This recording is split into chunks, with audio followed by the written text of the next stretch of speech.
So just removing the EGR valve on this Ford, starting with that connector there at the back.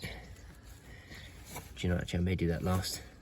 You kind of have to push the tab up and flick it back. Sometimes you can get in from the front actually. And there's an 8mm bolt here.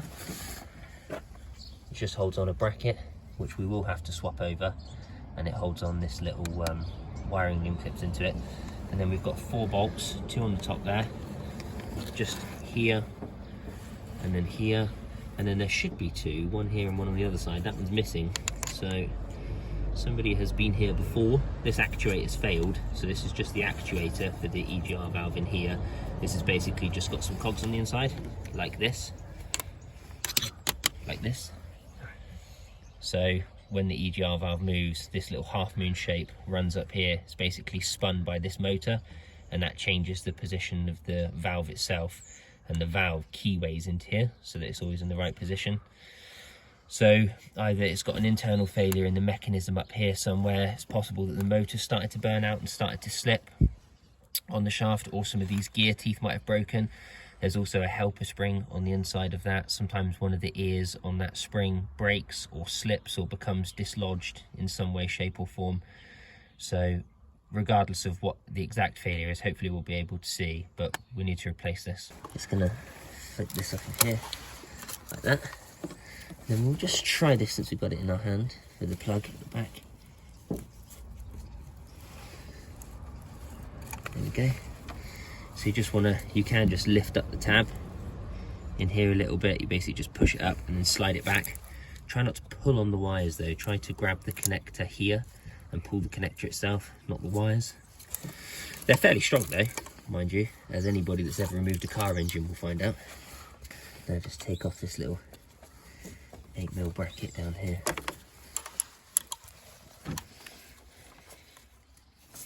So just going to get this bottom one out.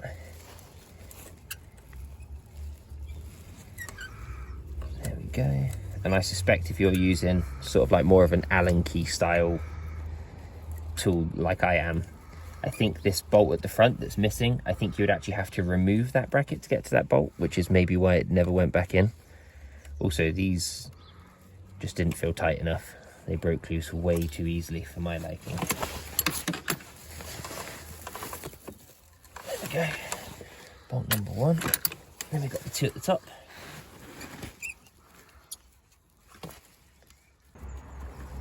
Bolt number 2. Not that we need them again. Our new one comes with brand new bolts. It's extremely exciting. Most exciting thing that's happened to me all day. Apart from seeing my BFF. Hold it together really. There we go, that should just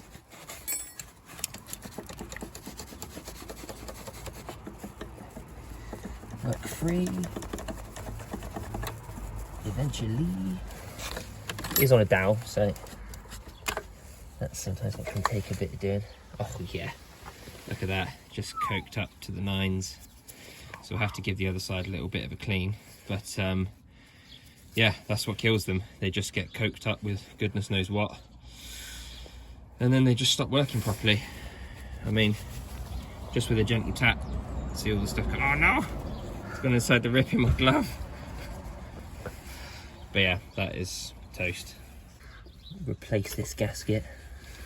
So you can see here as well on the gasket, it didn't blow by, but it was almost there. See here, you can see just a tiny bit of this black stuff. So there was a tiny exhaust leak there for the EGR valve. See, that side there wasn't leaking, but it's still not in great condition. There's no way we're going to reuse that when we got a nice shiny new one. So that's the EGR valve itself. So we'll get a torch in there and have a look. Try and clean it out as best as we can. Yeah, see, ironically, that actually looks pretty good, doesn't it? I think all the carbon build-up was mainly in the valve. There's a little bit up here, so we'll get a little brush and clean that out. So just want to get rid of any of the large carbon deposits and stuff that build up inside the valve. And that's it, pop the new gasket on. There we go. That's on there, and then we just slip on our EGR valve, chuck some bolts in.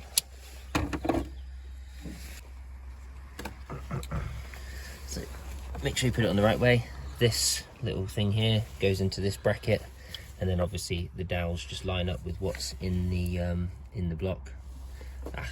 Yeah, so these dowels in here have got to come out because they're basically in the EGR valve itself. So we're gonna have to pull them out. Okay, so it goes on this instead. So in mine, the dowel got stuck in the thing, which is why I had to remove it. Oh, and that doesn't seem to go on there either. So it does go on that way. There we go. Very good. Now we can slip it on. And it goes on that way.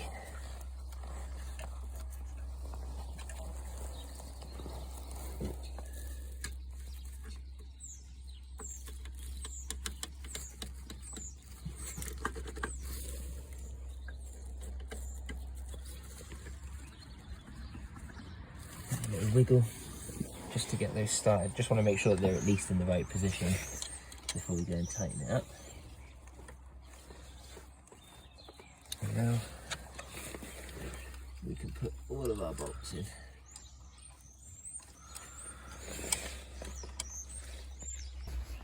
So that's it all fitted, all the bolts tightened up.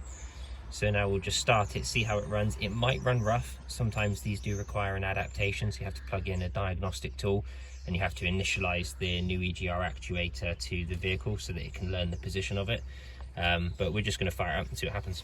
Well, sadly the battery in this is dead as a dodo, so we didn't get an opportunity to start it, so we might have to charge it and come back. We would have tried to jump start it, but my jump leads aren't long enough and there's a trailer in the way, so we'll have to leave it there for today. And when he gets it started after a jump start, if there's any problems with it, we'll come back and do the adaptation with the scan tool. So just back now, just gonna clear the fault codes and such from this. It had a low battery, so that's where all those codes came from. Read and clear, quick erase. There we go. Brilliant, pass no fault, no more EGR fault. So still have a few fault codes, but the EGR fault code is gone, so that's good news.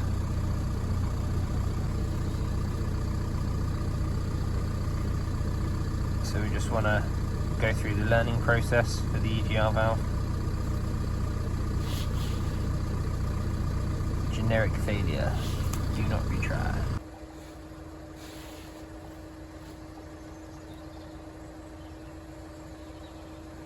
There we go. Can't do it with the engine running.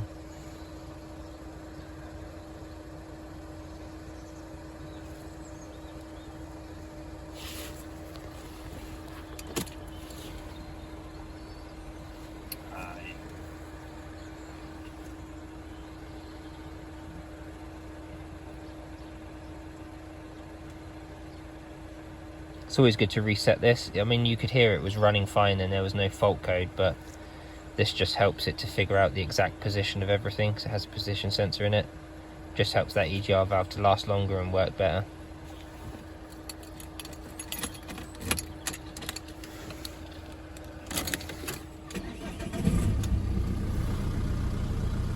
Perfect. Bob is your uncle. Job done.